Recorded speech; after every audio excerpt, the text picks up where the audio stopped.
What's up? So on today's video, I'm going to be showing you guys my whole art process of this past project that I just completed. I actually have my backpack on, about to go to the art studio and work on a painting that I've been working on for the past 3 weeks maybe. It's called the jar problem. I am going to make this video showing you the process of me picking out the items that I was putting in my jar, how I did that, and then I'm going to show you some images of sketches and things like that, and I'm just going to talk you through my process. Please subscribe and like this video if you like art videos, and let's get into it. I'm so freaking excited because today I'm going to be filling up this jar with a bunch of Dollar Tree items. Basically, we fill this up all the way to the top so that nothing can move in here, and then we're going to do little thumbnail sketches of certain areas within the jar, and then we're going to put it on a huge 36 by 36 canvas. So I just wanted to show you guys everything that I bought for this.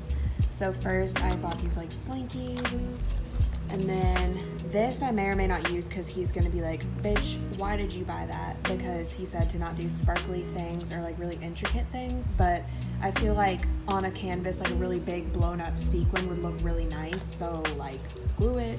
And then we have neon crayons, these little kid scissors, this unicorn thingy headband, and I was just gonna use it for these different tubes to put in here because I feel like that'd look really nice. And then we have these pencils, and whenever I purchased these things, I was thinking about my painting and what I thought would look nice painted. I feel like this polka dot pattern would be cool. And then I bought these daisies just to throw in there. It's gonna be so happy and cute. I'm so excited. And then here we have these sour bubblegum candies. I'm gonna take them out of the wrapper and throw some in there. I may or may not use these, but I bought it as an option. Rubber bands. Then we have ring pops. This little squishy thing. So cute. And then buttons. And I was just gonna take out some of the bigger buttons to put in here because he said don't do anything too small.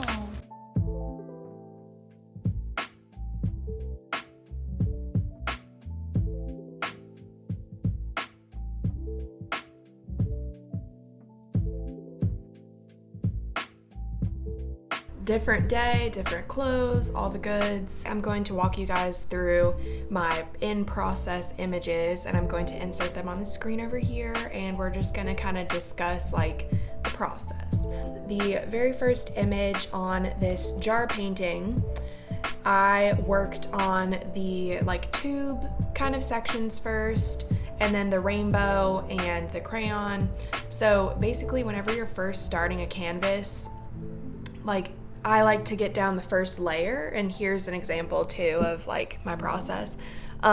This face right here is not complete, but just getting the first layer down is really important because it makes you feel like you're doing something and you're getting some progress done, because if you don't feel good about it, then you're gonna kind of lose motivation and not wanna work on it.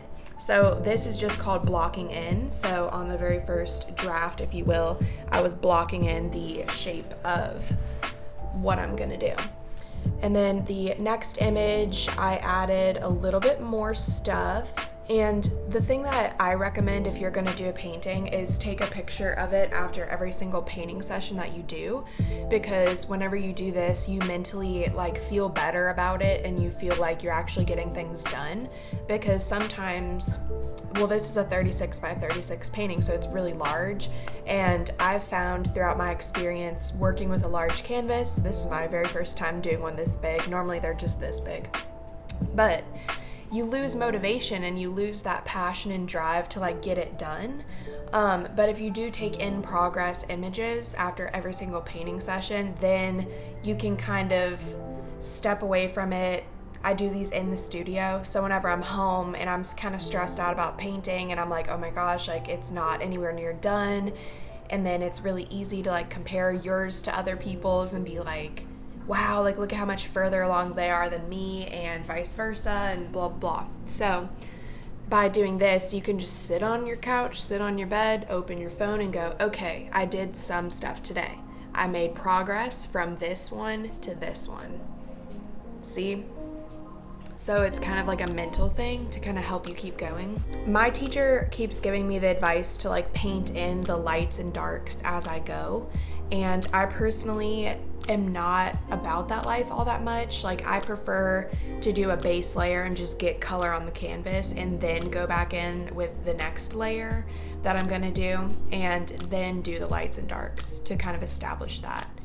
Everyone's different. Some people do it as they go. Some people do it in sections and different sessions. So it's all just about figuring out what kind of painter you are. And by the way, this is oil painting on just a regular stretched canvas. And normally like this kind of stuff that I work on is acrylic, and I've found oil is almost easier to work with in a way because it takes so much longer to dry, so you have more time to like play with it and finesse it and, you know, make your edges smooth, and you just get a whole different effect from oil. And also acrylic is very matte and it's like chalkier, so it's really neat to see oil whenever it's done because it's very glossy. Actually, let me grab behind my couch. I have my first 2 oil paintings I did, so I'm gonna grab those and show you guys like what I mean. So hold up. This was the first assignment that I had in my class, and it was a still life. So here is the black and white version of it. And this was done in multiple layers. This was my very first time I ever used oil painting, or oil for my paint. So this is really neat. It has like some shinier effects to it. I don't know if you can tell like at all. Maybe you'll be able to tell more in the color. But it's just really nice, and like it looks richer than acrylic. So these are my first ones that I ever did. Back to the presentation. Okay, so now this one, it's starting to kind of come together more. You can tell that I've put in a decent bit of time, and you're starting to see some shadows and some lights and darks and such. By the way, excuse how all the photos are like different angles and things like that, because sometimes like in this particular photo I have like the stool in the corner and then I have the jar in the back, and I guess it's just, I don't know, I can't even explain that. But the next one, the challenge is to start adding volume to these shapes. So you can see a big jump from this one to this one. This one has flatter edges on the rainbow, and then same with like those tubes. And then on the very next one, the tubes suddenly jump out, and then the rainbow looks 3-dimensional. And it's actually a squishy rainbow from the Dollar Tree. And if you've ever had squishy things before, I don't even know what they're called, but like the edges aren't exactly like that on the actual item, but whenever you're painting it, it's important to show volume. And if it's not translating in the jar problem project that I'm doing, you kind of need to finesse it to make it be 3-dimensional. And my teacher always says like, you're fighting with the canvas because whatever you're painting, it wants to be 2D because that's the form that painting is. It's 2D. Even if it looks 3D, it's still a 2D object. So he always says like, you're wrestling with the canvas, you're wrestling with it, trying to make it be something it's not. So it is a bit of a challenge. And that's what I'm learning like 100% in this class. The next one, I added some texture to the blue object. This is actually like a bunny duck. So if you can see the yellow sections on here, it's a little bit darker than the previous image. And you can start to see it's actually a form in there. So we have this gold little object, and it's the duck, and then the blue is its bunny ears like sticking back. So the duck is facing like this direction, and then the ears are like going back like this. So then it's just like sitting underneath of the other objects I placed on top of it. So the jar problem, like assignment, I understand why it has that name now, because it's a problem. It's hard to make it look like they're all interacting with each other seamlessly. So it is challenging, and this is my first time doing something like this, so I am out here just trying my best. It's kind of funny because the rest of the girls in my class are all kind of collectively just like over it at this point because we have critique on Tuesday and it is Thursday today, so we have the rest of the weekend to work on these things, and everyone is just like losing steam, losing energy, and like we're all just like, are you over this? Because I'm over this. I'm not used to sitting with a painting for this long. Like normally, like these ones that I work on, it is a multiple week process, but I don't spend hours and hours and hours every single time I paint. I just might do like one quick thing and it might take 30 minutes to an hour. And then I go back to it so I don't get sick of it. But this, it's like these studios are 3 hours long.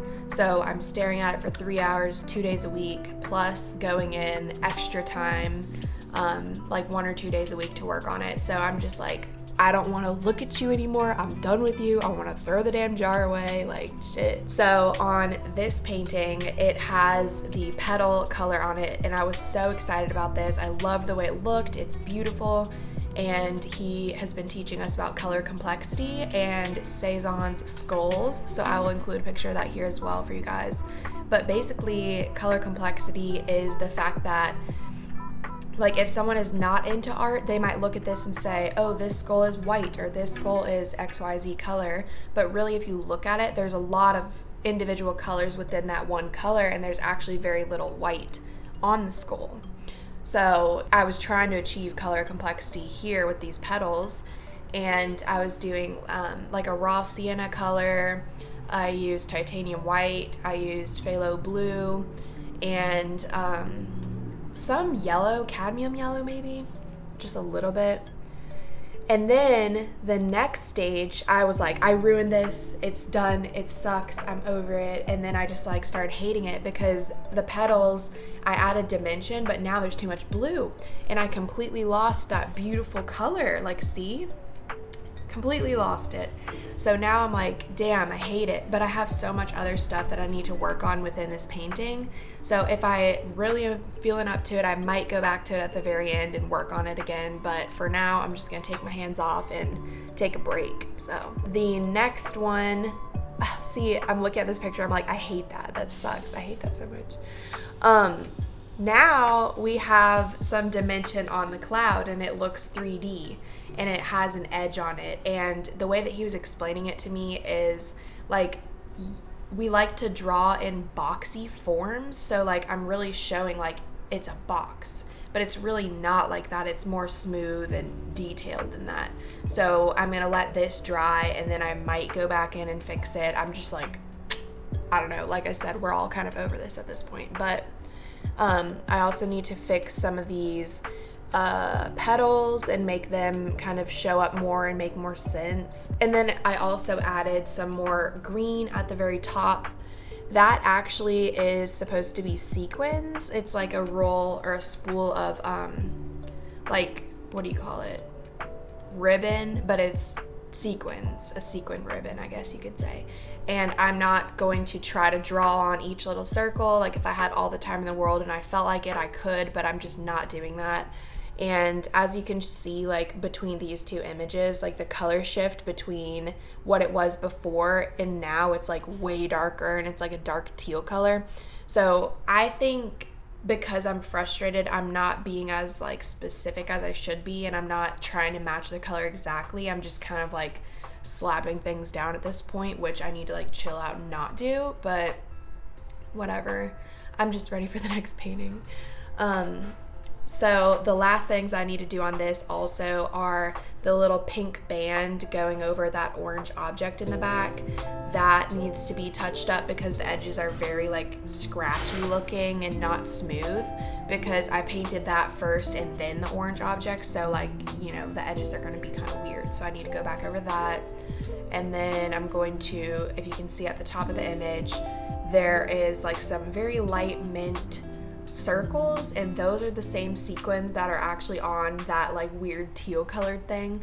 So I need to fix those, translate those as sequins. I think I'm gonna probably need to spend about 4 more hours on this painting, which I'm like, fuck, I don't want to do. I probably shouldn't be making a video just complaining about this, but in the future, I promise, if I'm feeling up to it and whatever, I can make another talk through video about the process. And the next one is actually a photorealism painting, and let me go grab the image that I'm going to be using. So this is actually the image that I'm going to be painting. If you can tell, it's very blurred in the background. Like all of this is blurry. And then the only thing like majorly in focus is the plate and then this piece of cake right here. So this is what I'm going to be painting. I will insert some clips of me showing you my final painting for this jar problem thing, because that's all that I have right now.